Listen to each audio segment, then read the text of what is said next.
Nima Qorabog'da savol kutyapsizlarmi? Kayfi bormi Qorabog'ni?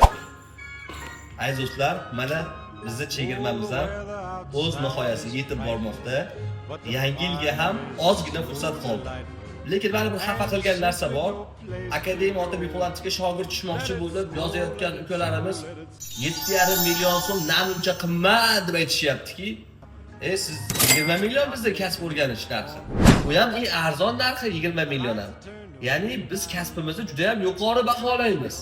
Siz butun umringizni, hayotingizni, hattoki uylanishingiz, ota-onangizni hajga olib borishingiz, farzandingizni bog'chaga, maktabga berishingiz, kelajakda avtomobil olishingizni shu kasbga bog'laysiz-ku, 7,5 million so'm qimmatmi shu kasb uchun? Bu bepul degani-ku, nafaqat kasb o'rganasiz, etika, estetika, psixologiya, muomala qilish madaniyati va shu bilan birga o'sha to'lagan mablag'ingizni aynan shu yerda topasiz, uyingizga qaytarib olib ketasiz.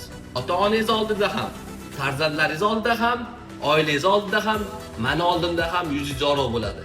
Bizning chegirmamizga keladigan o'quvchilarimizga o'zimizning maxsus sovg'alarimiz bor, hadyalarimiz bor va shu bilan birga 2 oy o'qish davomida, butun umrni kasb o'rganish davomida sizga tushlik mutlaqo bepul beriladi. Ko'p negativ ukalarimiz, akalarimiz qo'lidan bir ish kelmaydi, lekin yozadi. 2 oy sartaroshni o'rganib bo'lmaydi. Sartaroshni o'rganish qiyin, 5 yil vaqt ketadi, 10 yil vaqt ketadi. Men hozir oddiy misol keltiraman. O'zimizni vodiyda Muhammad Azim ketib yotgan realniy insonni ko'rsataman. Hozir sartaroshlikni 3 oy oldin boshlagan ukamiz Muhammad Azim. Bu ukamiz bundan 3 oy oldin qurilishda usta bo'lib ishlagan ukamizni. Bundan uyalmaymiz, erkak kishimiz. Bu ukamiz ko'rayotganlar tanishadi, bilishadi. Va hozirda bu ukamiz necha pul to'lab kelgansiz akademiyaga?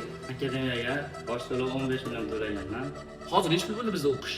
Hozir 7,5 million aksiyalar bor. Va bundan keyingi narxi esa 20 million so'm. Mana shu Muhammad Azim ukamiz 3 oy oldin qurilish kasbida bo'lgan. Ukamiz o'zi hozirda necha pul daromadga chiqdi Muhammad Azim? 5 million chiqdi hozir. 5 million daromadga chiqdilar. Demak, bu 15 million to'lagan pulingizni oqlab keyin ketasiz, deyman to'g'rimi? Yoki jamoada ishda qolasiz. Jamoada ishda qolaman. Inshaalloh. Ya'ni siz nafaqat kasb o'rganib, ushbu jamoada qolish imkoniyatiga egasiz. Ushbu chegirma bo'yicha olinayotgan video bu oxirgi video. Ukamiz taniganlar like bosib, kommentariy yozib qo'yinglar.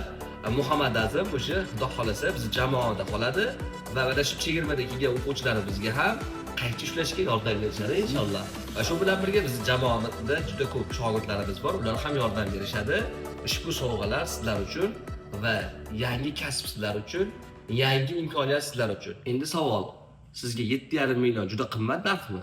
Butun umringizni, hayotingizni bog'lasangiz, farzandlaringiz ta'limi, tarbiyasi, non topishingiz, ota-onangizni boqishingiz, kelajakda shu kasb bilan boshqalarga kasb o'rgatishingiz, hattoki odamlar farzandini sizga o'xshashligini taqlid qilsa, mana shu insonga o'xshagin, kasb o'rgangin, bekorchi yurmagin desa, bu qimmat narxmi? Siz 7 ming, 10 ming dollarga avtomobil sotib olasiz shu kasb orqali. 7,5 million qimmatmi? 2 oy umringizni PUBG o'ynab o'tkazib qo'yyapsiz. 2 oy umringizni kasb o'rganing, butun umr davomida sizga hamroh bo'ladi. Jamoaga marhamat, kasbga marhamat.